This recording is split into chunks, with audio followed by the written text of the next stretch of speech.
This episode of the Waking Up Podcast is brought to you by Black Magic Chocolate. You got stuck in a fight on this, didn't you, on your podcast? On immigration. I want to hear from Brett and then I want to hear from Sam. Well, actually, I have I feel like we're evading the hard case here, and it was the point where Douglas started, where he claimed that we are simply not up to the super stimulus of the especially salient ethical conundrum of finding the corpse of a specific infant on a beach, or hearing too much of the pain of a specific family from some war-torn area, let's say Syria. I mean, the refugee. I mean, there's immigration, there's economic immigration, there's refugees, and those are somewhat distinct. But if you make the economic disparities sufficiently wide, they kind of run together. And I think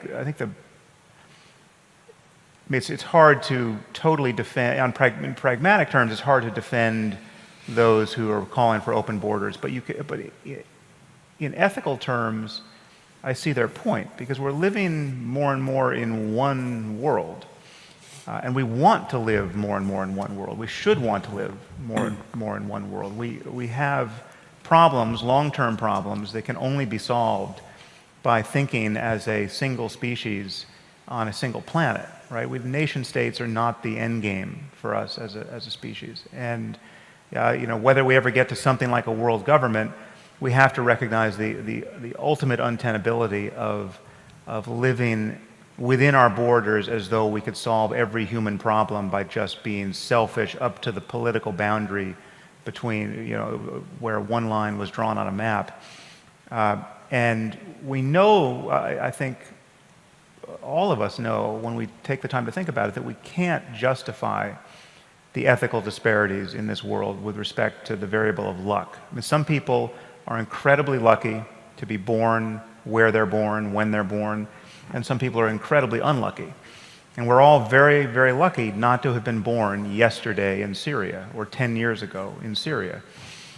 And when you focus on the specific case of a family in Syria trying to get out, there seems to be no ethical justification for not letting them in to this lucky circumstance.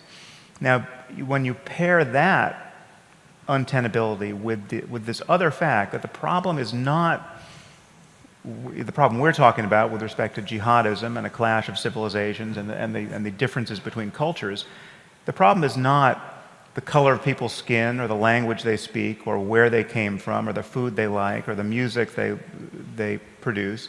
The problem are the ideas in their heads that they're willing to organize their lives around and in many cases die for, or even let their children die for, right? And some ideas are so bad that we have to do almost anything we can to keep them out of our society. But the ideas obviously cross borders. They cross borders on social media. They cross borders with YouTube videos. And so it is, on some level, I mean, the real issue is that we have to win a war of ideas. Often in the heads of the very same people you're feeling sorry for, which is an important point. It adds a layer of complexity, doesn't it? But you take these specific cases. So, for instance, like if you said, I mean, this is something that happened to me in various contexts. I'm sure it happened at least once on my podcast, where I said, well, if you find a family of refugees, if we knew we could only let in 200,000 refugees, say, in any given year into the U.S.,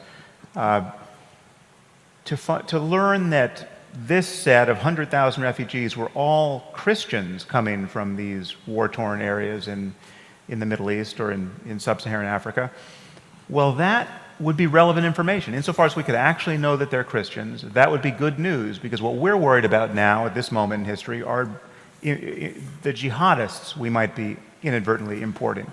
Now, to say that, as many Christocentric bigots would also say, is on the left tantamount to an expression of Islamophobia and bizarrely racism, but it is not an irrational preference. If you want 100% of jihadists are Muslim, right?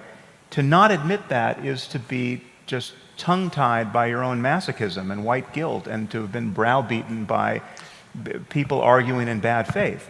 So the truth is, we really do want to know what people believe, and the question, how many more jihadists do you want in your society? The answer to that is always zero, right? It has to be zero. And so we have to argue about beliefs. We have to find out, insofar as that's possible, what people believe. We can't just treat it like it's the left side of the road. The left side of the road is good for you. The right side of the road is good for me. We just have to agree to disagree across borders, but within our borders, we have to stipulate that one thing works and the other doesn't. It's a bigger problem than that. We know that we are right to, insofar as it is possible, to go into Afghanistan and stop the Taliban from mistreating their girls, because they're not their girls, right? They're just girls who are unlucky to be born in Afghanistan. Yeah, but Sam, I have to say that this is a rare point where I actually find that I'm in pretty serious disagreement with some of the things that you asserted without proof, which were that compassion for others in less fortunate circumstances, some sort of Rawlsian veil, should be treated with visas and citizenship. And no, I'm not saying it's pragmatic to do it. I'm saying that's the tension here, because what I also fear, I think, is that if we did, so what would be the consequences of opening our borders? Let's say compassion won. Let's say we said, yes, there's no way to defend this disparity in good luck that we find ourselves enjoying here in Sydney, say. So we just open the borders to the rest of the world. What happens? I fear there that you'll have uncontained immigration to the point where there's simply, life gets bad enough in places like Sydney that there's no longer any reason to immigrate, right? So that it's like there's some perverse osmosis that we would witness, where everything is brought down to the lowest common denominator. We don't want that. So obviously, we can be selfish enough to defend our way of life in the face of that. Selfish. I mean, like the language to me is so distorted